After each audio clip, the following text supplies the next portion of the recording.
Voilà, c'est le pape. Nous allons décortiquer les discours papales au cours de nos éditions élaborées.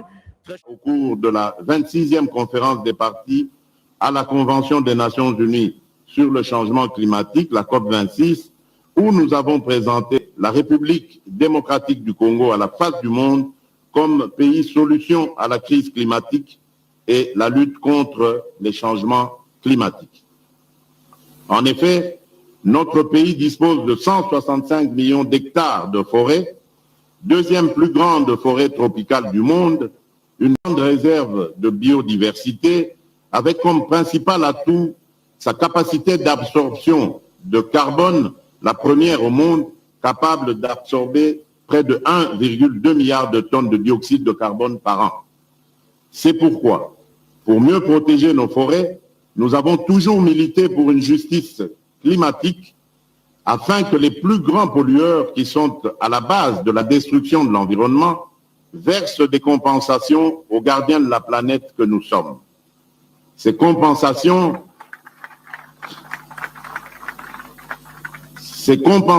pourraient nous permettre de renforcer nos capacités dans la poursuite et la réalisation d'investissements innovants ainsi que dans le développement d'infrastructures dans les énergies renouvelables et la gestion des déchets. Enfin, je suis fermement convaincu que l'éloignement des menaces sécuritaires dans notre pays contribuera à coup sûr à l'efficacité de la lutte contre les changements climatiques et la protection de l'environnement. Sa sainteté, quels sont les principaux défis parmi tant d'autres de notre pays qu'avec la détermination de son peuple et l'appui de ce dernier, nous ne manquerons pas de relever. Votre visite pastorale contribuera sûrement à renforcer cette détermination et notre peuple est disposé à accueillir votre message de paix, d'espoir, de réconfort, d'affermissement et de fraternité. Je voudrais ainsi clore mon propos en vous souhaitant, au nom de l'ensemble de notre peuple, un agréable séjour pastoral en République démocratique du Congo. Soyez le bienvenu ou, comme on dit chez nous, dans nos 4 langues nationales, Boye Bolamu, Yifika Dilenga, Kwisambote, Karibu Kwetu, je vous remercie.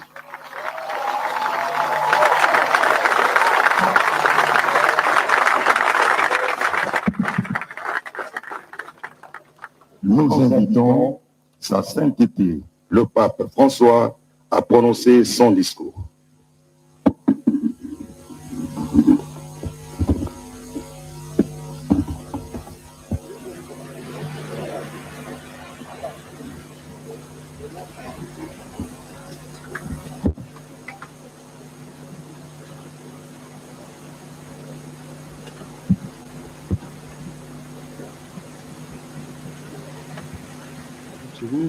Nel mondo della cultura.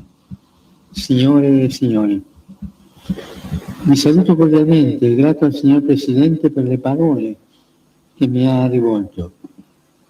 Sono felice di essere qui in questa terra così bella, vasta, rigogliosa, che abbraccia a nord la foresta equatoriale, al centro verso il sud altipiani e savane alberate, all'est colline, montagne, vulcani e laghi, a ovest grandi acque con il fiume Congo che incontra l'oceano. Nel vostro paese, che come un continente nel grande continente africano, sembra che la terra intera respiri. Ma se la geografia è stata altrettanto generosa, tormentante dalla guerra, la Repubblica Democratica del Congo continua a patire entro i suoi confini conflitti e migrazioni forzate e a soffrire terribili forme di sfruttamento indegne dell'uomo e del creato. Questo paese immenso e pieno di vita, questo diaframma d'Africa colpito dalla violenza, come da un pugno nello stomaco, sembra da tempo senza respiro. Signor Presidente, lei ha menzionato questo genocidio dimenticato che sta soffrendo la Repubblica del Congo.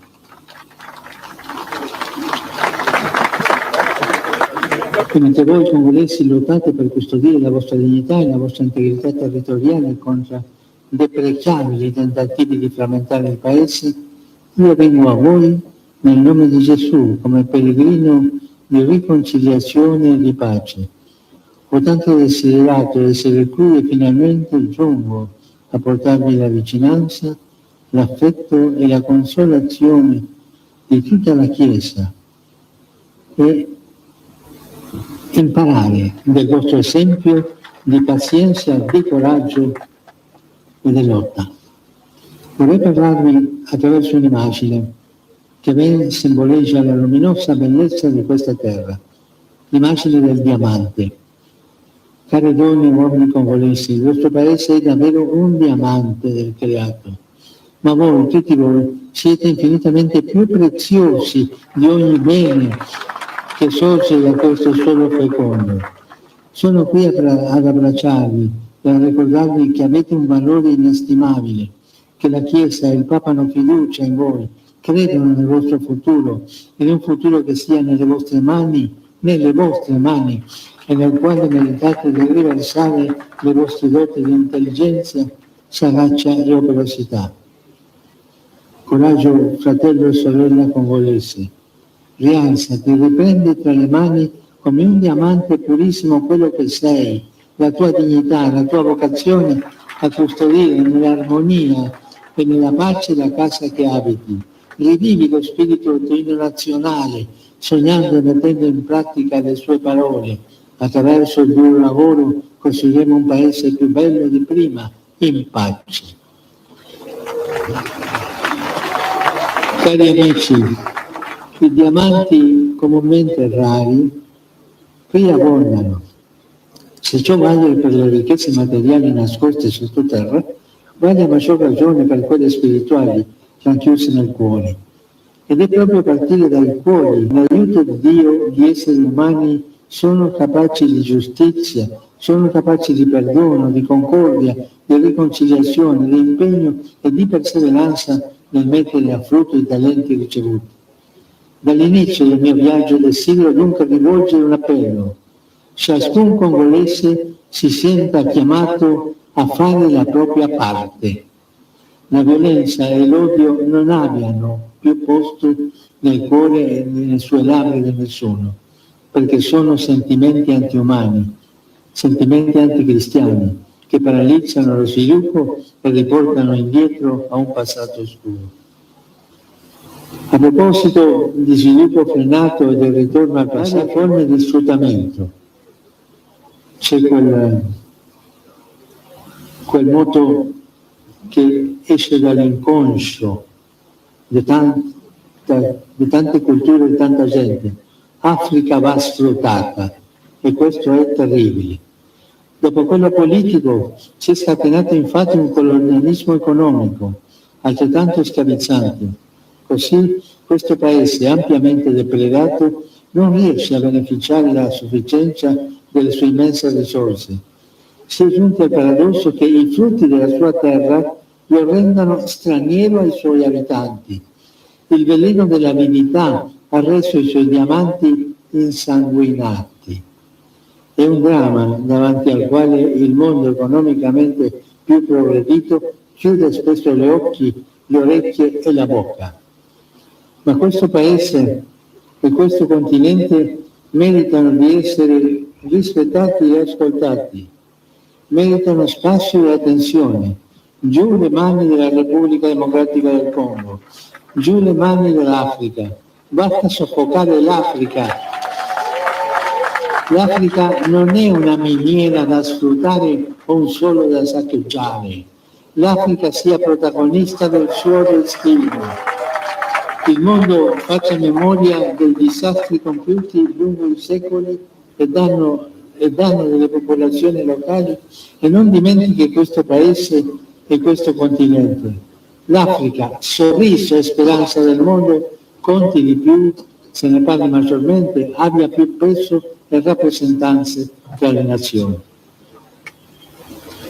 Si faccia la massa dell'uomo per l'uomo, dei popoli per i popoli, dove al centro non vi sia il controllo delle aree e delle risorse, le mire di espansione e l'aumento dei profitti, ma l'opportunità di crescita della gente. Guardando a questo popolo si ha impressione che la comunità internazionale si sia quasi rassegnata alla violenza che lo divora. Non possiamo abituarci al sangue che in questo paese scorre ormai da decenni, mettendo milioni di morti all'insaputa di tanti. Si conosca quanto qui accade, i processi di pace in corso, che incoraggio con tutte le forze siano sostenuti, coi fatti e gli impegni siano mantenuti. Invece Dio non manca chi contribuisce al bene della popolazione locale e a un reale sviluppo attraverso progetti efficaci, non interventi di mero assistenzialismo, ma piani volti a una crescita integrale. Esprimo tanta gratitudine ai paesi e alle organizzazioni che forniscono aiuti sostanziali in tal senso, favorendo la lotta alla povertà e alle malattie, sostenendo lo Stato di diritto, promuovendo il rispetto dei diritti umani. Esprimo e auspico che possano continuare a svolgere pienamente e coraggiosamente questo nobile ruolo. Torniamo all'immagine del diamante. Una volta lavorato, la sua bellezza deriva anche dalla sua forma, da numerose facce armonicamente disposte. Pure questo paese, impreziosito dal suo tipico pluralismo, ha un carattere edrico. È una ricchezza che va custodita, evitando di scivolare nel tribalismo e nella contrapposizione. Parteggiare ostinatamente per la propria etnia o per interessi particolari, alimentando spirali di odio e di violenza, torna a svantaggio di tutti, in quanto blocca la necessaria chimica dell'insieme. A proposito di chimica, è interessante che a costituire i diamanti siano semplici atomi di carbono, i quali però, se legati diversamente tra loro, formano la grafite. In pratica la differenza tra la luminosità di un diamante e l'oscurità della grafite è data dal modo in cui i singoli atomi sono disposti all'interno del reticolo cristallino.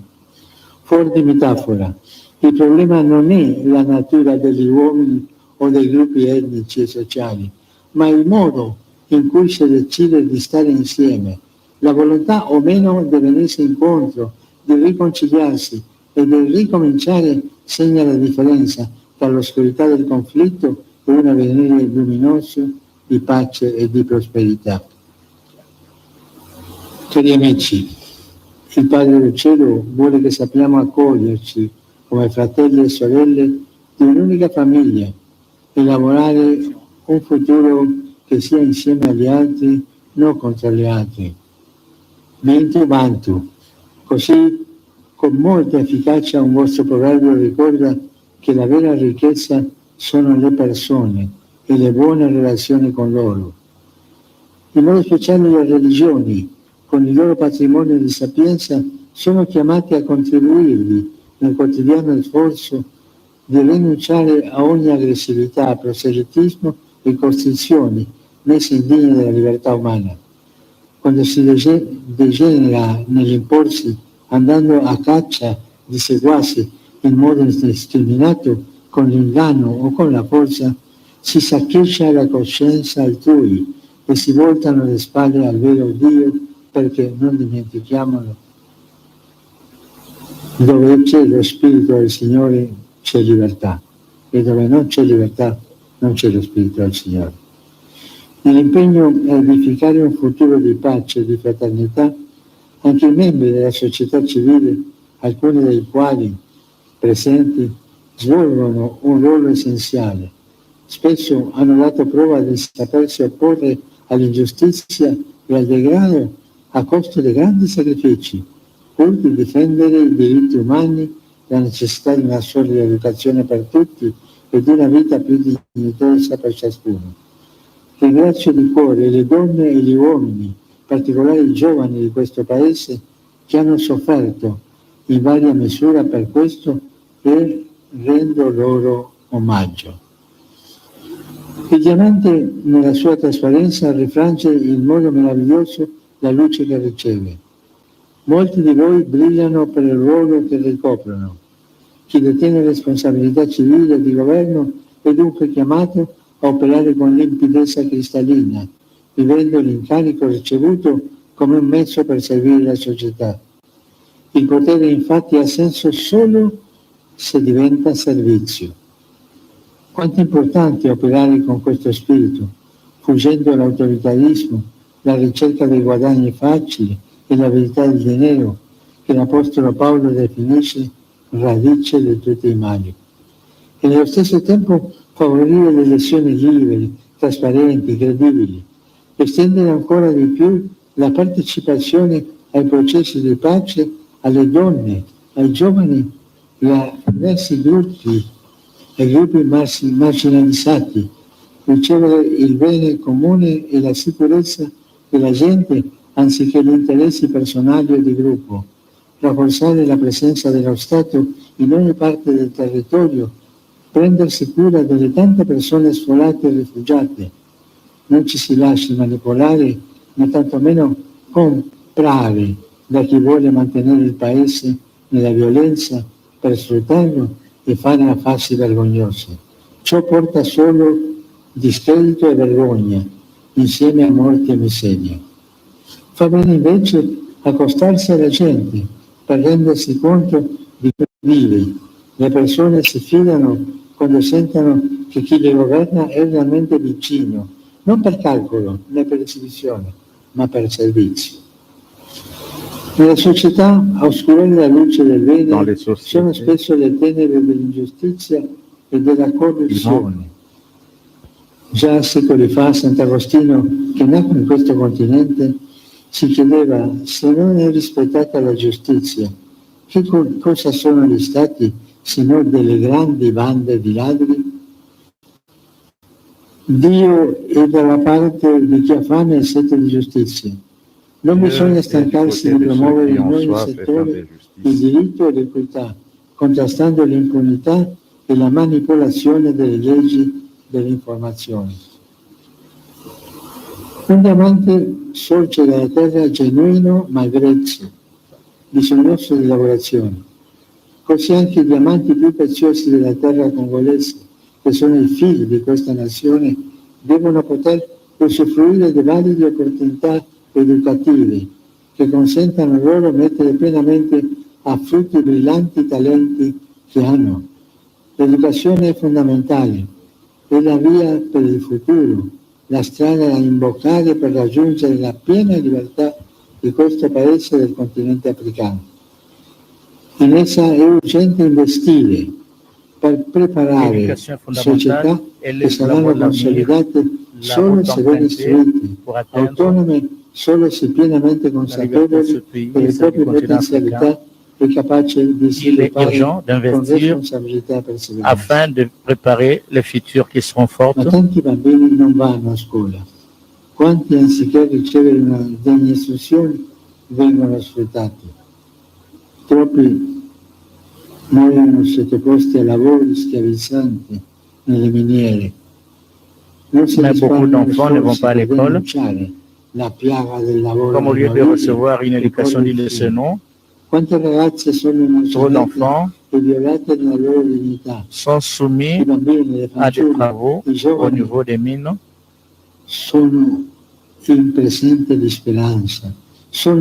Aucun effort ne doit être ménagé pour dénoncer le fléau du travail des enfants e de mettere fin. Il diamante, il dono della terra, richiama la custodia del creato, alla protezione dell'ambiente.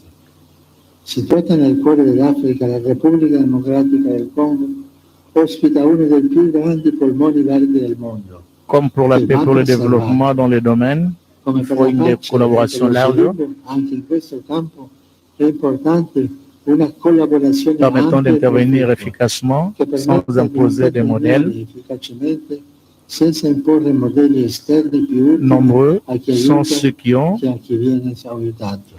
demandé en Afrique de s'engager Tanti hanno chiesto all'Africa impegni afin de e lutter hanno contre les offerto aiuti per changements contrastare i climatiques et cambiamenti les climatici coronavirus. e il coronavirus. Ce sont certainement des Sono opportunités certamente opportunità da cogliere, però qui ont c'è besoin soprattutto bisogno di modelli sanitari e sociali che rispondano non solo alle urgenze del momento, ma contribuiscano a un'effettiva crescita sociale, di strutture solide e di personale onesto e competenti per superare i gravi problemi che bloccano sul nascere lo sviluppo come la fame e la malattia.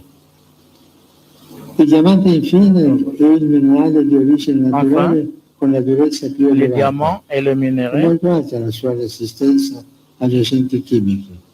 Il continuo ripetersi di attacchi violenti e le tante situazioni di disagio La résistance aux produits chimiques est trop la grande. resistenza dei congolesi. La répétition continue des attaques violentes pourrait affaiblir la résistance des Congolais. Ma in nome di Cristo, che è Dio della speranza, il Dio di ogni possibilità, che dà sempre la forza di ricominciare, in nome della dignità e del valore dei diamanti più preziosi di questa terra, che sono i suoi cittadini, vorrei invitare tutti a una ripartenza sociale, coraggiosa e inclusiva. Lo chiede la storia luminosa ma ferita del Paese. Lo supplicano soprattutto i giovani e i bambini. Io sono con voi e accompagno con la preghiera, con la vicinanza, ogni sforzo per un avvenire pacifico, per un avvenire armonioso e prospero di questo grande Paese. Dio benedica l'intera nazione congolese.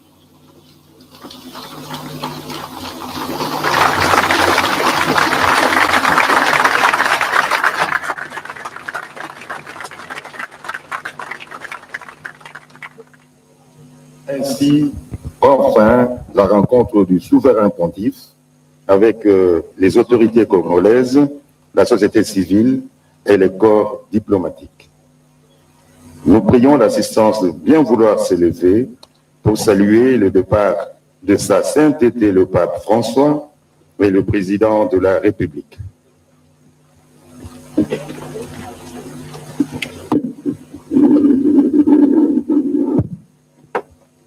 Voilà, très chers téléspectateurs, ce sont là des moments forts de cette cérémonie, ici au niveau du Palais de la Nation. Le premier temps fort, c'est bien le discours prononcé par le président de la République, Félix-Antoine Tshisekedi Tshilombo, et qui a évoqué beaucoup de défis à relever dans notre pays.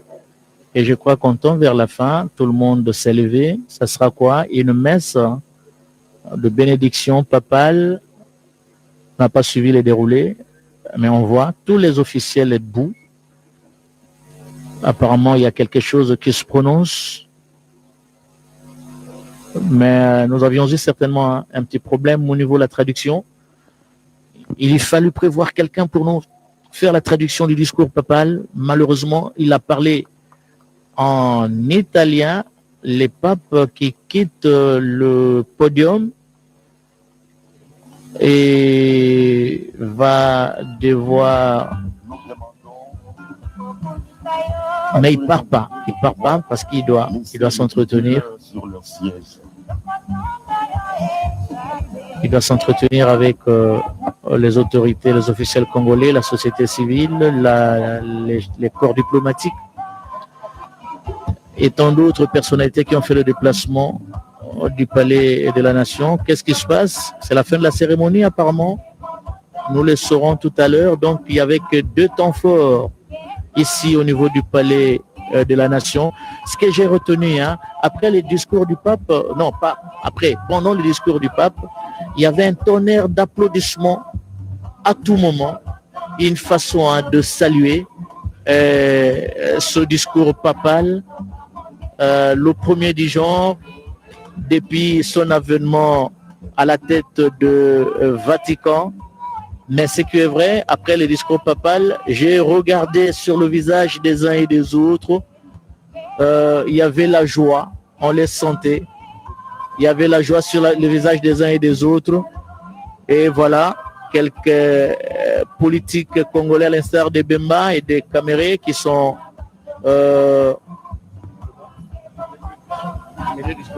Ok. Les discours, par exemple, du Saint-Père, on peut, par exemple, évoquer quelques aspects. Je voudrais vous parler à travers une image qui symbolise bien la beauté lumineuse de cette terre, celle du diamant. Chères femmes, chers hommes congolais, votre pays est vraiment un diamant de la création. Mais vous tous, vous êtes infiniment plus précieux que toutes les choses bonnes qui sortent de ce sol fertile. Je suis ici, poursuit le pape, pour vous étreindre et vous rappeler et que vous avez une valeur inestimable. Que l'Église et le pape ont confiance en vous, qu'ils croient en votre avenir, un avenir qui soit entre vos mains et dans lequel vous méritez de verser vos dons d'intelligence, de sagacité, d'assiduité.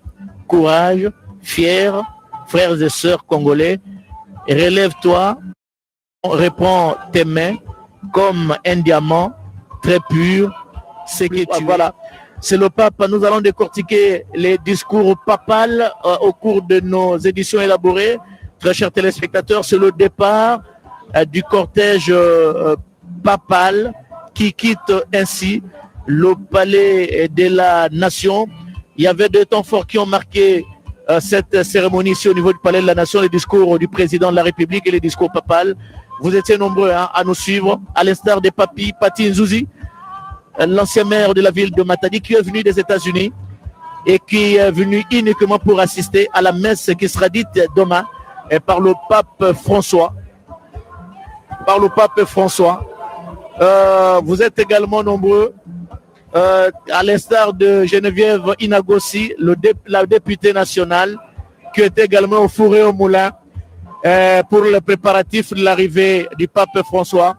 À l'instar de Jessica Bassele, j'ai communément, infiniment et tendrement appelé Man, qui a aussi été au four et au moulin et pour le préparatif de l'arrivée du pape François.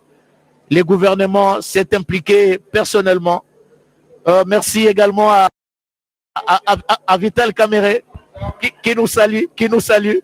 Merci à Vital Kamere qui nous salue. Nous allons prendre Vital Kamere, très chers téléspectateurs, en exclusivité sur la télévision nationale congolaise. C'est un grand opérateur politique. Il est bien connu. Et le voilà, il est venu assister à cette cérémonie ici au niveau du Palais de la Nation. Monsieur Vital Kamere, bonsoir. Bonsoir. Vous venez de suivre deux discours. Le premier prononcé par le chef de l'État, Félix Antoine Tshisekedi Tshilombo. Le deuxième par le pape François. Qu'est-ce que vous avez retenu? C'est un grand événement pour le peuple congolais parce qu'ici, nous avons une tribune planétaire. Vous savez, les morts du Congo sont oubliés. Mais avec l'arrivée du souverain pontife, c'était l'occasion pour le président de la République de marteler encore davantage sur l'injustice dont notre pays est l'objet, un pays hospitalier, un pays riche au cœur de l'Afrique et qui peut, si on le laisse en paix, booster le développement de l'Afrique. Je ne vais pas répéter ce que le président avait dit, que ce soit les défis du changement climatique, nous sommes la deuxième forêt, que ce soit les défis de la faim dans le monde. Nos terres permettent d'absorber 2 fois les déficits alimentaires mondiaux, que ce soit la rareté des matières premières. Tous les espoirs du monde pour la voiture électrique et la transition écologique s'est fondé sur la République démocratique du Congo. Nous disons, c'est un scandale géologique, mais scandale aussi anthropologique. 450 ethnies, comme l'a dit le président de la République, chez nous, ça constitue une richesse. Ce discours était le bienvenu, mais nous devons saluer des discours de hôte du jour. Le souverain pontife, qui a été plus qu'un avocat, plus que notre ambassadeur, sa voix est entendue dans le monde entier. Il a tout dit, commencé à commenter son discours où il a parlé des injustices dont nous sommes l'objet à cause de nos richesses, comme qui dirait la malédiction des ressources naturelles. Mais nous avons toujours dit non, il n'y a pas de malédiction. La volonté de chacun des Congolais affichée sans réserve, le Congo va se lever. Cet éléphant qui est couché aujourd'hui va se lever et va marcher. Et l'Afrique subsaharienne, l'Afrique et le monde en tirera profit. Et nous disons qu'au lieu de combattre la République démocratique du Congo, les gens devaient comprendre qu'autour du Congo, il fallait ériger un rideau sécuritaire parce que notre pays est ouvert à la sous-région, il est ouvert à la région, il est ouvert à l'Afrique et il est ouvert au monde. Nous n'avons jamais refusé à quiconque de venir acheter les minéraux au Congo, mais il faut respecter l'intégrité territoriale, la souveraineté, l'indépendance du Congo et les lois de la République démocratique du Congo, mais dans un esprit de partenariat gagnant-gagnant. Le peuple congolais doit se retrouver dans ce qui se fait. Merci, Vital Kamere. Toujours avec son chapelet, hein. Il l'a. Et demain, j'espère que vous serez à la messe. Absolument, je serai à la messe. Oui. Je voudrais vous remercier aussi, Blaise Bokokia, ça fait longtemps. Mais je suis content de retrouver la RTNC aujourd'hui. Vous m'aviez oublié, merci, c'est pas grave. Merci. Allez, très chers téléspectateurs, J.R. Diakali, est-ce qu'on peut revenir sur l'image du pape, du cortège papal qui a quitté le palais de la Nation, direction l'Annonciature. J'espère qu'il a déjà fait son entrée au niveau de l'Annonciature. Voilà, les part sur ce chemin, non loin de la banque centrale que vous voyez.